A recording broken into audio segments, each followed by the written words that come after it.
Sasikala OPS சேர்த்தணும் அப்படின்னு சொல்லி BJP அழுத்தம் கொடுக்கறதா உங்களுக்கு சொல்றாங்க. யாருங்க நீங்களா ஒரு கற்பனை பண்ணிக்கிறீங்க? காது மூக்கு கண்ணு வச்சு ஏதாவது தினந்தோறும் அதிமுக பத்தி செய்தி வந்துகிட்டே இருக்கணும். அதுல மட்டும் சளைத்தரல இந்த உடம்பும் பத்திரிக்கை. யாருங்க நீங்களா எழுதிக்கிறீங்க? நீங்களா ஒரு கற்பனை பண்றீங்க? நீங்களா ஒரு கேள்வி கேட்கறீங்க? தாங்க 100% அப்படி அல்ல.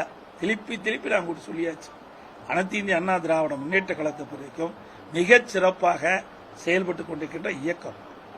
நீங்க சொன்ன நபர்களெல்லாம் யாரும் இந்த இயக்கத்தில் சேர்த்துக் கொள்ளப்படுவதாக இன்று வரைக்கும் அந்த திட்டம் எதுவும் இல்லை.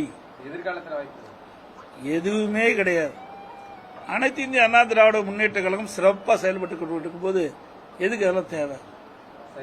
ராஜ்யசபா பாமக உங்ககிட்ட ஏதோ கேட்கறதா ஒரு தகவல். ஏங்க நீங்க இன்னும் அந்த ராஜ்யசபாவே அறிவிக்கல, அதுக்குள்ளேயே இவி கேட்டாங்க அவி கேட்டானே இப்படியே நீ அதான் சொல்ற. நீங்களா ஒரு கற்பனையை உருவாக்கி கொண்டு என்னிடத்தில் கேள்வி கேட்டு ஒரு பரபரப்பான செய்தி உங்க ஊடகத்தில் வரணும். அதுக்கு நான் தான் கிடைச்சினாப்பா சொல்லுவாங்க. நான் சொல்றேன் இப்படி பரபரப்பான செய்தி வரணும், அது ஏதாவது இது தேவையா? அதெல்லாம் வரும்போது நாங்கள் சொல்றோம். புரியுதுங்களா? நாடாளுமன்ற ராஜ்யசபா உறுப்பினர் தேர்ந்தெடுக்கின்ற அறிவிப்பு வருகின்ற பொழுது அதை பற்றி என்னன்னு நாங்க சொல்லுவோம். தமிழக வாழ்வுரிமை கட்சி தலைவர் வேல்முருகன் திமுகவில் இருந்து விலகிறதாகவும் அதிமுகவில் பேச்சுவார்த்தை எதுவுமே இல்லைங்க. எல்லாம் கற்பனையான கேள்விங்க. அதெல்லாம் கிடையாது. அப்படி இல்லை. நாங்க அது அவரு ஆளுகளை நாங்களும் அது மாதிரி கேட்கல. இந்த வர சட்டமன்ற தேர்தல் அந்த மாதிரி மாற்று கட்சிகள் உங்களோட வந்து இணையறதுக்கான வாய்ப்பு. அதான் நான் சொல்றேன்னு தேர்தல் அறிவிக்கப்பட்ட பிறகுதான் ஒரு நிலையா தெரியும். அனைத்து இந்திய அண்ணா திராவிட முன்னேற்ற கழகத்தை பொறுத்த வரைக்கும் நான் அடிக்கடி சொல்லுகிறேன், கொள்கை என்பது வேறு, கூட்டணி என்பது வேறு. கொள்கை என்பது நிலையானது.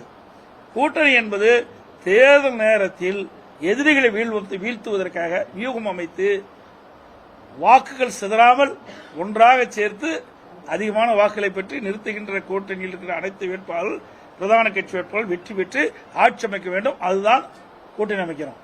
இவர்கள் போல் பர்மனன்ட் கூட்டணி கிடையாது. திமுக நாங்கள் நிலையா இருக்கணும் அப்ப எதுக்கு ஒரு கட்சி இருப்பானே 7 கட்சி அதுல போய் ஒன்னா இருப்பானே? ஒரே கட்சி ஆயிடலாமே. திமுக ஒன்னா இருந்துடலாமே. மத்தெல்லாம் எது கட்சி இருப்பானே? மக்களுடைய பிரச்சனை எடுத்து வைப்பதற்கு அதிமுக எப்பவும் சளைச்சதல்ல.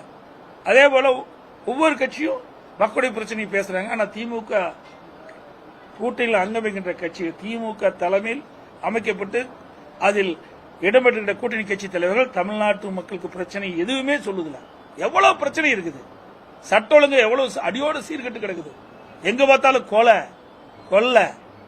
பாலியல் வன்கொடுமை ஏதாவது பேசுறாங்களா? விலைவாசி உயர்வை பத்தி பேசுறாங்களா?